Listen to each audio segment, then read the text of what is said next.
നമസ്കാരം. പ്രധാന വാർത്തകൾ. കേരളത്തിനരികെ ന്യൂനമർദ്ദം രൂപപ്പെട്ടു. മഴ തുടരും. തെക്ക് കിഴക്കൻ അറബിക്കടലിൽ കേരള തീരത്തിന് അരികെ ന്യൂനമർദ്ദം രൂപപ്പെട്ടു. ഇതിന്റെ ഫലമായി കേരളത്തിൽ അടുത്ത 5 ദിവസം ഇടി, മിന്നൽ, കാറ്റ് എന്നിവയോട് കൂടിയ മിതമായ അല്ലെങ്കിൽ ഇടത്തരം മഴയ്ക്ക് സാധ്യതയുണ്ടെന്ന് കേന്ദ്ര കാലാവസ്ഥാ നിരീക്ഷണ കേന്ദ്രം അറിയിച്ചു. ഇന്ന് സംസ്ഥാനത്തെ ഒറ്റപ്പെട്ട സ്ഥലങ്ങളിൽ അതിശക്തമായ മഴ പെയ്യും. ഇന്നു മുതൽ നാളെ വരെ ശക്തമായ മഴയ്ക്കും സാധ്യതയുണ്ട്. 3 ജില്ലകളിൽ ഓറഞ്ച് അലർട്ട് തുടരുന്നുണ്ട്. 9 ജില്ലകളിൽ യെല്ലോ അലർട്ട് പുറപ്പെടുവിച്ചു. കോഴിക്കോട്, കണ്ണൂർ, കാസർഗോഡ് ജില്ലകളിൽ കൂടിയാണ് യെല്ലോ അലർട്ട് പ്രഖ്യാപിച്ചത്. യുവാവിനെ ആളുമാറി ജയിലിലടച്ചു. പോലീസിന് വീഴ്ച പറ്റിയെന്ന് വിലയിരുത്തൽ.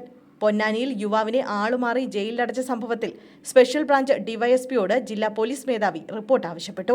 റിപ്പോർട്ട് കിട്ടിയ ശേഷം തുടർ നടപടികളിലേക്ക് കടന്നേക്കും. സംഭവത്തിൽ പൊന്നാനി പോലീസിന് വീഴ്ച പറ്റിയതായാണ് വിലയിരുത്തൽ. വെളിയങ്കോട് സ്വദേശി ആലുങ്കൽ അബൂബക്കറെയാണ് പോലീസ് ആളുമാറി അറസ്റ്റ് ചെയ്തത്. യഥാർത്ഥ പ്രതി ഇയാളല്ലെന്ന് കണ്ട് കോടതി കഴിഞ്ഞ ദിവസമാണ് ഇയാളെ മോചിപ്പിച്ചത്. ഭർത്താവ് ജീവനാംശം നൽകുന്നില്ലെന്ന യുവതിയുടെ പരാതിയിലാണ് അബൂബക്കറിനെ പൊന്നാനി പോലീസ് അറസ്റ്റ് ചെയ്തത്. വടക്കേപ്പുറത്ത് അബൂബക്കർ എന്നയാളിന് പകരം ആലുങ്കൽ അബൂബക്കറിനെയാണ് പോലീസ് അറസ്റ്റ് ചെയ്തത്. വടക്കേപ്പുറത്ത് അബൂബക്കർ ഗാർഹിക പീഡന കേസിൽ ശിക്ഷിക്കപ്പെട്ട ആളാണ്.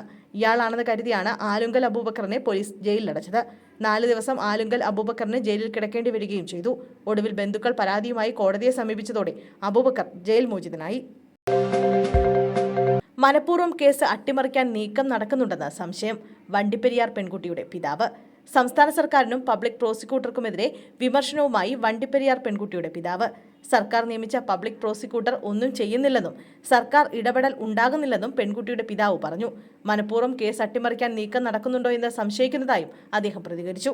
സർക്കാർ ഇടപെട്ടാൽ മാത്രമേ കേസ് മുൻപോട്ട് പോകൂ. മുഖ്യമന്ത്രി ദയവായി ഇടപെടണം. സർക്കാർ നിയമിച്ച പബ്ലിക് പ്രോസിക്യൂട്ടർ ഒന്നും ചെയ്യുന്നില്ല. തങ്ങൾക്ക് താൽപ്പര്യമുള്ള പബ്ലിക് പ്രോസിക്യൂട്ടറുടെ പേര് നിർദ്ദേശിക്കാൻ സർക്കാർ പറഞ്ഞിരുന്നു. കുടുംബ പബ്ലിക് പ്രോസിക്യൂട്ടറെ നിർദ്ദേശിച്ച് കത്ത് നൽകിയിട്ട് 4 മാസമായി. പ്രോസിക്യൂട്ടറെ നിയമിച്ചാൽ മാത്രമേ കേസ് മുന്നോട്ട് പോകൂ എന്നും പെൺകുട്ടിയുടെ പിതാവ് പറഞ്ഞു. ലോക്സഭാ തെരഞ്ഞെടുപ്പിന്റെ ഫലമറിയുന്ന ജൂൺ 4-ന് നാദാപുരം മണ്ഡലത്തിൽ ആഹ്ലാദ പ്രകടനങ്ങൾക്ക് കർശന നിയന്ത്രണം. ലോക്സഭാ തെരഞ്ഞെടുപ്പിന്റെ ഫലമറിയുന്ന ജൂൺ 4-ന് നാദാപുരം മണ്ഡലത്തിൽ ആഹ്ലാദ പ്രകടനങ്ങൾക്ക് കർശന നിയന്ത്രണം ഏർപ്പെടുത്താൻ സർവകക്ഷി യോഗത്തിന്റെ തീരുമാനം.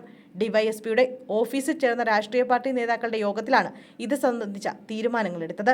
ജൂൺ 4-ന് വൈകിട്ട് 6-ന് മുമ്പായി ആഹ്ലാദ പ്രകടനങ്ങൾ അവസാനിപ്പിക്കും. അതേസമയം ദേശീയ തലത്തിൽ വിജയിക്കുന്ന കക്ഷിയുടെ ആഹ്ലാദ പ്രകടനം 5-ാം തീയതി വൈകിട്ട് 6 വരെ ക്രമീകരിച്ചിട്ടുണ്ട്.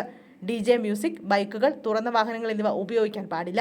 പ്രകടനങ്ങളിൽ മുതിർന്ന നേതാക്കളുടെ സാന്നിധ്യം ഉണ്ടാവണം. പോലീസിന്റെ മുൻകൂർ അനുമതിയില്ലാതെ ഉച്ചഭാഷിണി ഉപയോഗിക്കാൻ പാടില്ല എന്നിവയാണ് യോഗത്തിൽ എടുത്ത പ്രധാന തീരുമാനങ്ങൾ.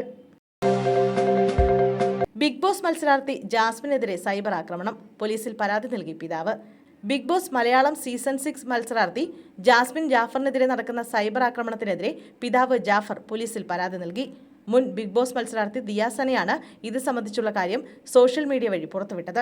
മോശമായ രീതിയിൽ ബിഗ് ബോസിലെ കാര്യങ്ങളുടെ വിശദീകരണം എന്ന നിലയിൽ ജാസ്മിന്റെ ഫോട്ടോ ഉപയോഗിച്ച് തംബ്നെയിലും വാക്കുകളും ഉണ്ടാക്കിയ സോഷ്യൽ മീഡിയ പേജുകൾക്കെതിരെയാണ് ജാഫർ ഖാൻ പരാതി നൽകിയിരിക്കുന്നത്. കൊല്ലത്തെ പുനലൂർ പോലീസ് സ്റ്റേഷനിൽ കഴിഞ്ഞ ദിവസമാണ് ജാഫർ ഖാൻ പരാതി നൽകിയത്.